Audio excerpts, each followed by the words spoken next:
tu as une onction financière trop puissante, mais tu ne le sais pas encore. Voici 8 signes que tu ne connais pas.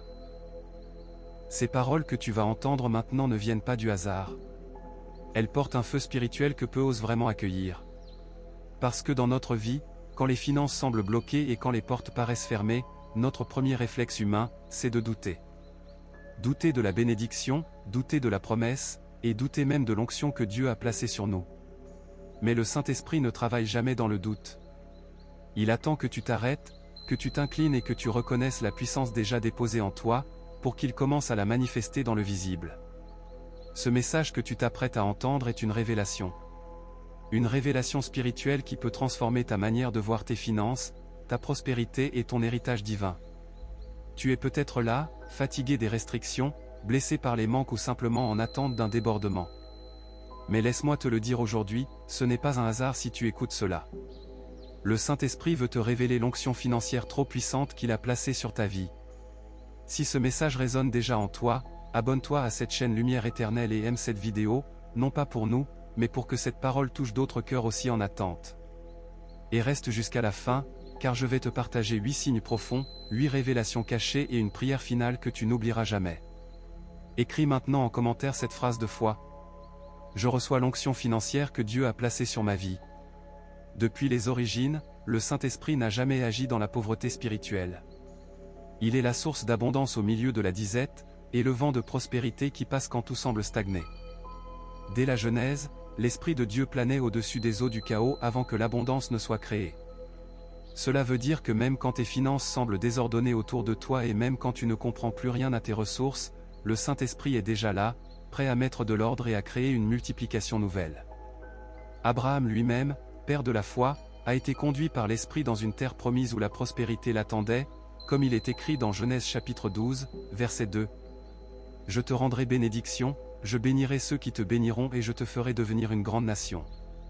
Ce n'était pas une erreur, ce n'était pas un détour, c'était la voie parfaite de Dieu pour une onction financière puissante. Aujourd'hui encore, beaucoup de croyants cherchent des richesses immédiates, veulent éviter les saisons de semences et fuir les moments d'attente. Mais les plus grandes multiplications viennent justement dans ces moments où tu reconnais l'onction déjà présente. L'apôtre Paul nous rappelle dans Philippiens chapitre 4, verset 19. Et mon Dieu pourvoira à tous vos besoins selon sa richesse, avec gloire, en Jésus-Christ. Ce n'est donc pas une option. Être porteur d'une onction financière puissante est une preuve que tu appartiens réellement à Dieu.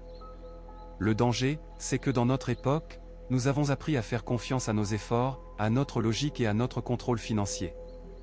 Mais la Bible enseigne l'inverse, lâcher prise, se taire et écouter la voix de l'abondance. C'est là que commence la vraie prospérité biblique, et c'est ce que nous allons explorer maintenant à travers 8 signes puissants qui te révéleront si tu portes déjà cette onction financière trop puissante. Tu ne peux pas porter une onction financière avec les méthodes de ce monde. Si tu veux vraiment marcher dans l'abondance divine, tu dois désapprendre la peur du manque, la précipitation financière et le contrôle excessif. Ces 8 signes vont te révéler une sagesse céleste, celle qui libère, qui multiplie et qui t'ouvre les portes que Dieu a préparées, même dans l'invisible. Le premier signe que tu portes une onction financière trop puissante, c'est que tu ressens une paix surnaturelle au milieu des tempêtes financières. L'un des plus grands pièges pour le croyant, c'est de vouloir tout planifier à l'avance avec sa seule logique. On prie en demandant, montre-moi tout le chemin financier, révèle-moi le plan complet d'investissement. Mais Dieu ne travaille pas comme un conseiller bancaire humain.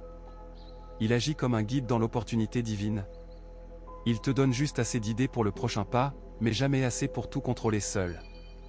Le livre des Proverbes, chapitre 3, versets 5 et 6, le dit clairement. Confie-toi en l'Éternel de tout ton cœur et ne t'appuie pas sur ta propre intelligence, reconnais-le dans toutes tes voies, et il aplanira tes sentiers.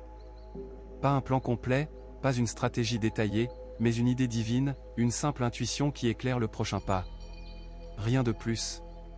Et pourtant, c'est suffisant, parce que cette idée vient du ciel. Elle ne te montre pas où tu seras riche dans 10 ans.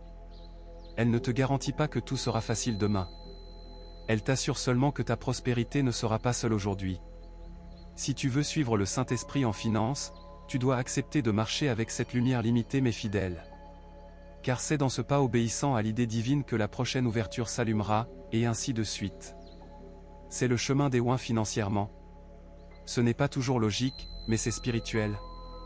Ce n'est pas rapide, mais c'est glorieux. Le quatrième signe que tu portes une onction financière trop puissante, c'est que ce que tu traverses aujourd'hui dans le manque, le Saint-Esprit te l'expliquera demain comme une préparation à l'abondance. Il y a des moments dans ta vie où tu ne comprends pas pourquoi Dieu permet certaines restrictions financières. Pourquoi cette perte? Pourquoi cette dette persistante? Pourquoi cette prière pour la provision reste sans réponse visible? Et dans ton esprit, tu cries, Seigneur, pourquoi ce silence? Mais le silence du ciel n'est pas un abandon, c'est une préparation à une onction plus grande. Jésus l'a dit à ses disciples dans Jean, chapitre 13, verset 7. Ce que je fais, tu ne le comprends pas maintenant, mais tu le comprendras bientôt. Cela signifie que ce que tu vis aujourd'hui dans la limitation, tu le verras demain avec révélation financière. Le Saint-Esprit a un calendrier céleste pour ta prospérité. Il révèle les multiplications au moment où ton cœur est prêt à les gérer sans orgueil, pas avant. Et si tu forces des solutions humaines, tu risques de tirer des conclusions erronées. Tu risques de croire que Dieu t'a oublié alors qu'il t'éduque à l'onction. Tu risques de penser que c'est la fin, alors que ce n'est que le début d'une élévation financière cachée. Ce que tu traverses dans le manque est entre les mains du Saint-Esprit. Et si tu marches avec lui, il ne t'expliquera pas en un jour, ni comme un consultant, mais comme un guide, un père, un pourvoyeur. Tu regarderas en arrière et tu diras, maintenant, je vois comment cela préparait mon abondance. La vérité divine sur tes finances se dévoile dans le temps, pas dans l'impatience. Et ce qui te fait douter aujourd'hui deviendra un témoignage de multiplication demain, si tu laisses l'esprit te conduire sans forcer humainement. Au contraire, c'est souvent dans les saisons de silence financier que Dieu travaille le plus profondément. Il façonne ton caractère pour gérer l'abondance, il purifie ton cœur des idoles financières et il prépare le chemin du débordement. Et quand le moment est venu, sa provision revient, claire, abondante et douce comme l'aurore. Le silence du Saint-Esprit sur tes finances n'est pas un abandon. C'est une formation, et si tu l'acceptes, tu découvriras qu'une seule ouverture prononcée après le silence vaut plus que 1000 efforts dans la confusion. Alors ne méprise plus le silence financier, embrasse-le. Il est la preuve que Dieu te prépare pour une onction trop puissante. Le septième signe que tu portes une onction financière trop puissante, c'est que le chemin de l'esprit pour tes ressources est étroit, mais il mène à l'abondance véritable. Suivre le Saint-Esprit en finance ne t'emmènera jamais sur les larges avenues de la facilité mondaine. Il ne t'invitera pas à plaire aux systèmes humains ni à rechercher le gain rapide à tout prix. Non. Le chemin de l'esprit financier est un sentier étroit, souvent solitaire et parfois incompris. Il te fera renoncer à des opportunités que d'autres saisissent. Il te demandera de dire non à des gains douteux, là où tous disent oui. Mais ce chemin, aussi étroit soit-il, est le seul qui mène à l'abondance véritable. Jésus l'a dit sans détour dans l'Évangile selon Matthieu, chapitre 7, verset 14. Car étroite est la porte, resserré le chemin qui mène à la vie, et il y en a peu qui le trouvent. Peu le trouvent, car peu acceptent de marcher par l'esprit en finance. Beaucoup veulent les bénédictions du ciel, mais refusent la discipline de la gestion sainte. Ils veulent les miracles financiers, mais pas l'obéissance à la dîme. Ils veulent la paix, mais pas le dépouillement des idoles de l'argent. Pourtant, ceux qui choisissent ce chemin étroit, ceux qui s'abandonnent réellement à la voie intérieure du Saint-Esprit pour leurs ressources, découvrent un trésor que le monde ne peut leur voler. La vraie abondance. Une abondance qui n'est pas dictée par les marchés, mais conduite par la paix divine. Une abondance qui sait attendre la semence, qui sait discerner les ouvertures et qui rayonne même dans la disette. Il y a des prières pour les finances que tu répètes depuis des semaines, des mois, peut-être même des années. Et tu te demandes pourquoi le ciel semble tarder à ouvrir les écluses. Mais ce que tu perçois comme un retard, le Saint-Esprit l'utilise comme un feu de transformation pour te préparer à gérer le débordement.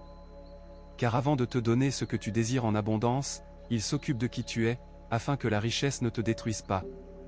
Le Saint-Esprit ne veut pas seulement exaucer ta prière financière, il veut t'élever dans ton caractère, purifier tes intentions et te rendre capable de porter l'onction sans orgueil. L'apôtre Jacques l'écrit dans Jacques, chapitre 1, verset 4. Que la patience accomplisse parfaitement son œuvre, afin que vous soyez parfaits et accomplis, sans faillir en rien.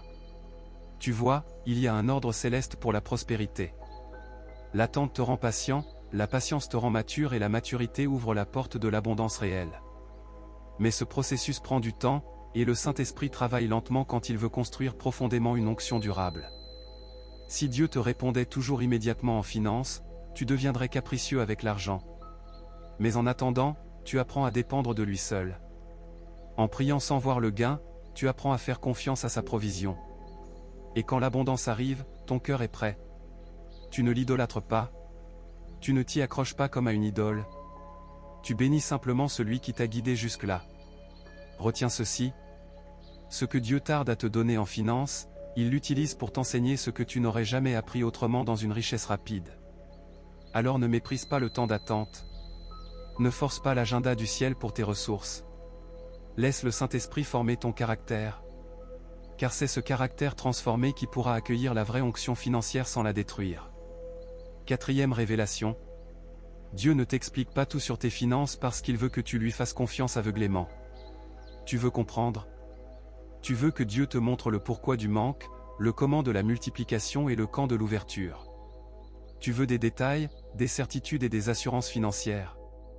Mais ce que tu cherches à voir, Dieu te demande de le croire par la foi. Et ce que tu veux maîtriser par le budget, le Saint-Esprit te demande de lui remettre totalement. Parce que la foi financière n'est pas une stratégie, c'est une confiance totale, une soumission sans garantie visible et une marche dans l'incertitude avec la conviction que Dieu tient ta provision. Il est écrit dans le livre des Proverbes, chapitre 3, versets 5 et 6. Bien-aimés dans le Seigneur, que la grâce et la paix de Dieu vous soient accordées là où vous êtes. Si tu entends cette prière aujourd'hui, ce n'est pas un hasard, ce n'est pas une coïncidence, tu es appelé à te joindre à un programme spécial de 31 jours de prière, un programme puissant pour clôturer cette année dans la présence de Dieu et entrer dans la nouvelle année sous sa direction, sa paix et sa protection. Ce mois-ci, nous marchons ensemble, jour après jour, dans un parcours spirituel qui va transformer ton atmosphère, redonner la force à ton esprit, fermer les portes qui doivent être fermées et ouvrir les chemins que Dieu a préparés pour toi. Chaque soir, à 20h, heure de France, nous serons ensemble dans la prière. Que tu sois en Afrique, en Europe, en Amérique, ou ailleurs, une seule chose nous unira, la présence de Dieu à 20h. Ce programme de 31 jours n'est pas une simple routine spirituelle. C'est une convocation divine, un appel du ciel pour te repositionner, te restaurer, te protéger et t'équiper pour la nouvelle année. Aujourd'hui, nous commençons avec un premier sujet fondamental. Clôturer l'année dans la paix de Dieu. La paix de Dieu n'est pas une émotion, ni une sensation passagère. C'est une force, un manteau, une atmosphère, une autorité qui dépasse tout raisonnement humain. Elle guérit, elle protège, elle restaure, elle stabilise, elle oriente. Fais-nous savoir dans les commentaires si tu seras avec nous pour ce programme. Alors prépare ton cœur, ferme les distractions, respire profondément et entre dans cette prière avec foi. Tes projets d'abondance, tes douleurs de manque, et c'est seulement lorsque tu lui ouvres tout que sa direction pour l'onction devient claire. Soumettre tes projets financiers à Dieu, ce n'est pas les abandonner dans le vide, c'est les confier à la sagesse suprême, au maître du temps provisionnel et au consolateur parfait des ressources. Et même si sa réponse tarde, sache une chose, ce que tu lui remets sincèrement ne tombera jamais dans le néant financier. Mais ce que tu gardes pour toi deviendra une source d'angoisse budgétaire. Alors n'attends plus, prie spécifiquement, soumets et repose-toi sur sa fidélité pour ton abondance. Le quatrième acte que tu dois poser, c'est d'accepter les portes financières fermées comme des bénédictions déguisées. Il y a des moments dans ta vie où tu as frappé avec insistance à des portes d'opportunité. Tu as prié, espéré, insisté, et pourtant la porte financière est restée fermée, et tu t'es dit, pourquoi, Seigneur, pourquoi ce nom pour cette richesse? Mais ce que tu n'as pas vu, c'est que ce refus apparent était une protection, une sagesse voilée et une bénédiction déguisée pour une onction plus pure. Le Saint-Esprit ne ferme jamais une porte financière sans raison. S'il t'empêche d'entrer dans ce gain, c'est parce qu'il sait ce qu'il y a de l'autre côté. Il voit les pièges que tu n'as pas perçus. Il connaît les blessures spirituelles qui auraient pu te détourner de l'onction. Et il t'aime trop pour te laisser forcer une issue qui aurait détruit ta paix intérieure. Le problème, c'est que ton cœur humain ne voit que l'immédiat financier. Tu pleures sur ce qui ne s'est pas ouvert en argent. Tu te compares, tu regrettes. Tu te dis que tu as peut-être raté ta chance de prospérité, mais en réalité, tu as été gardé, préservé et détourné d'un chemin qui n'était pas le tien pour l'abondance durable. Ce que tu dois faire maintenant, c'est relire ton histoire financière avec des yeux nouveaux. Rappelle-toi les portes fermées, et au lieu de t'en plaindre, remercie. Dis, Seigneur, merci de ne pas m'avoir laissé entrer là où je voulais aller en richesse rapide.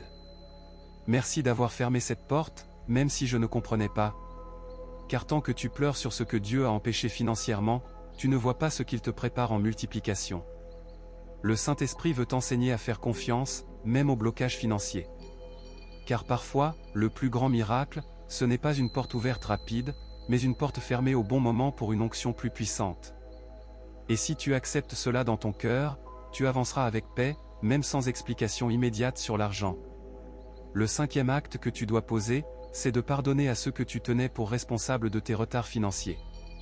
C'est un acte que très peu osent poser, et pourtant il libère une puissance insoupçonnée pour l'onction. Quand les choses n'avancent pas en finance, quand les projets rapportent peu et quand le ciel semble fermé sur la provision, tu regardes autour de toi. Tu identifies ceux qui t'ont lésé, ceux qui t'ont bloqué en affaires et ceux qui ne t'ont pas soutenu financièrement, et sans t'en rendre compte, tu attaches ton cœur à la rancune. Tu gardes dans ton esprit des noms, des visages et des paroles qui ont ralenti ton chemin d'abondance. Et si ce message a parlé à ton cœur financier, ne le garde pas pour toi. Abonne-toi à cette chaîne Lumière Éternelle. Aime cette vidéo si elle t'a édifié en prospérité.